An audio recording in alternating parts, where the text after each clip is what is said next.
Trigger Spoons, Trigger Spoon Magnums, Trigger Spoon Pros, Trigger Spoon Juniors, Speed Spoons, Speed Spoon Pros. Looking for spoons for your trout fishing adventure? Think FHS Spoons. You can check them out at fishhuntshoot.com. Hey guys, Kel Kellogg here. I'm laughing because I'm surrounded by a big cloud of bugs here. There's like gnats and flies. There was a bee here a second ago buzzing me. And I think it has to do with the weather conditions here. I'm here in the Sierra foothills. It's been very warm. It's very dry. It's very dusty. But we've got a little low pressure area pushing through this morning. And there's some blue sky over here. And there's some really dark clouds over there. And it's spitting raindrops. And it's kind of invigorated the bug life. And I am apparently their best friend because they are swarming around me. I feel like I'm in Alaska. But anyway, I didn't want to talk about all that. I wanted to talk about trout fishing tactics, which is a common subject here on the channel.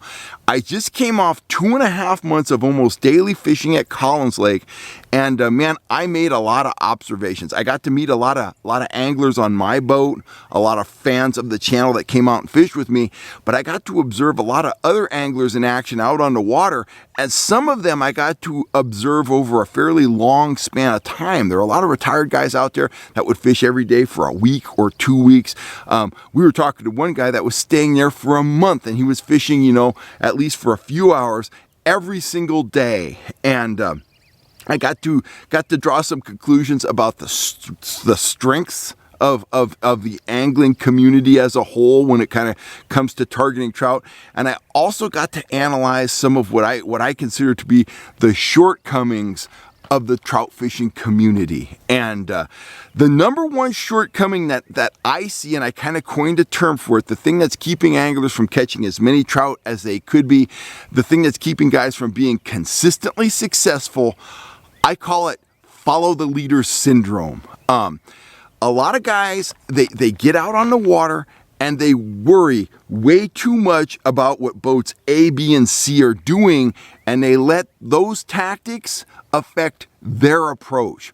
Or, the internet. The internet is a great place, but there's a lot of guys that are on the internet that are soaking up information, and they're either soaking up bad information or they're soaking up bits and pieces of information that if they're not put into a systematic approach to angling, it will actually handicap them. I'm going to show you something here. And I'm one of the guys that started this trend. A lot of guys will tell you they did it or it's been around forever, and it has been around forever. But what I'm talking about power trolling with large spoons, whether it's a speed spoon like this. This is a spoon I developed strictly for power trolling. It also works for casting and jigging, but it's a power trolling spoon. It's meant to be trolled fast and trolled aggressively.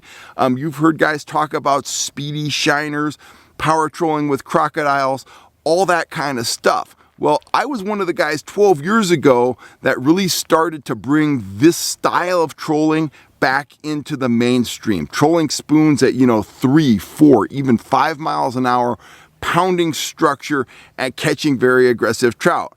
Does the tactic work? Yes, it works for a couple of things. It works when the trout are in a very aggressive mindset and are willing to chase. You can absolutely put a whooping on the trout or landlocked kings with a lure like this, be it a speedy shiner, a speed spoon, whatever.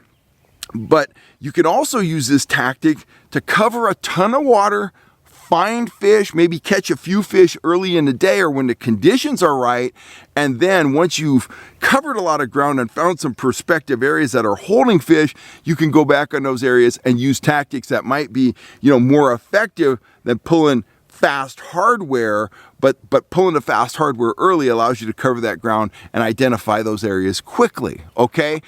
That's what power trolling should be used for. Those two things, when the fish are aggressive and in order to cover ground and find fish while having baits in the water.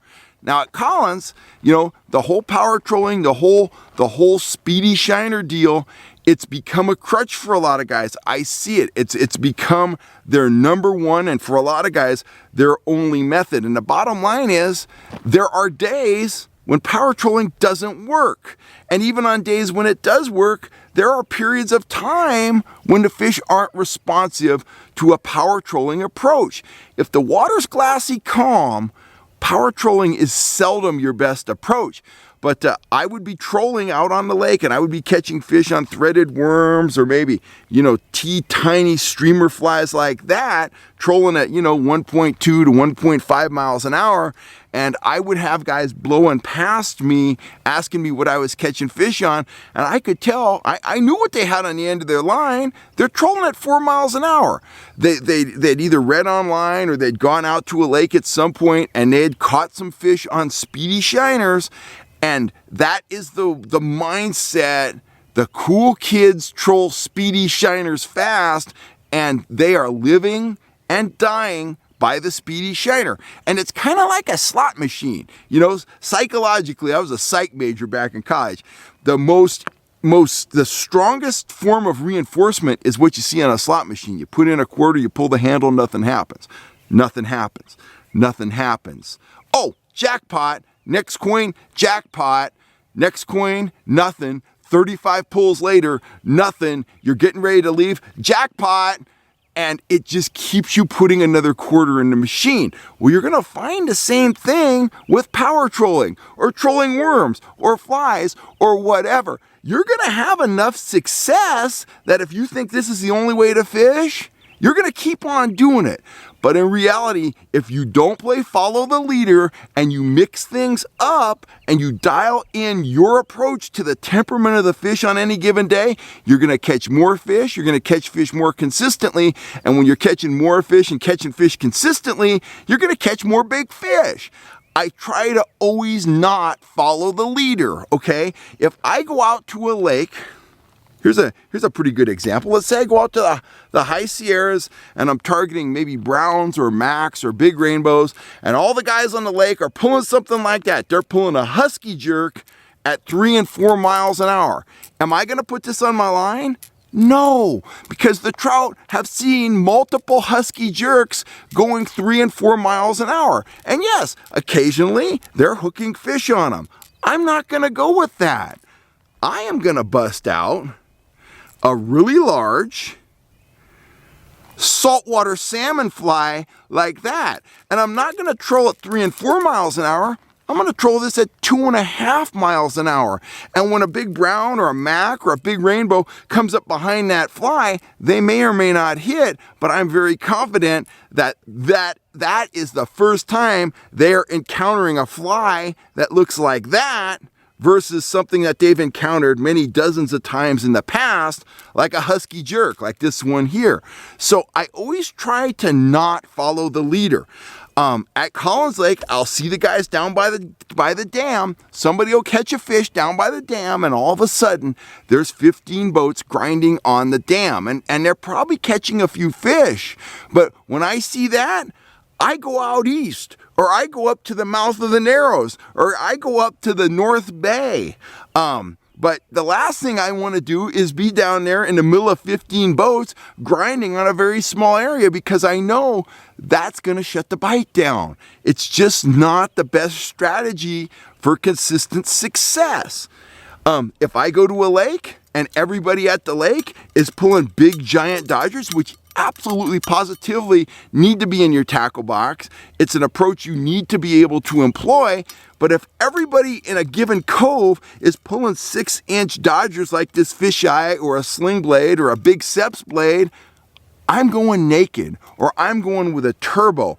I'm never following the leader. I'm always giving the fish an alternative approach that they're not seeing. If guys are going, with something like that, maybe they're pulling small Rapalas, okay, I'm going to reach in my box for a standard size trolling fly, or better yet, I'm going to go in there and I'm going to pull out something like a small junior trolling fly, and I'm going to troll it naked, and 9 times out of 10, my boat is going to catch more fish than the other guys around me. Everybody pulling Rapalas, they're going to pick up a few fish. But if I go with an alternative approach, work through the kinks and figure out what I can get the fish to go on that other guys aren't pulling, I'm ahead of the game, and I will end up catching more fish than most of the boats around me that are playing follow the leader. You see how it works? It's like playing with a cat with thread. Eventually, the cat will stop chasing the thread.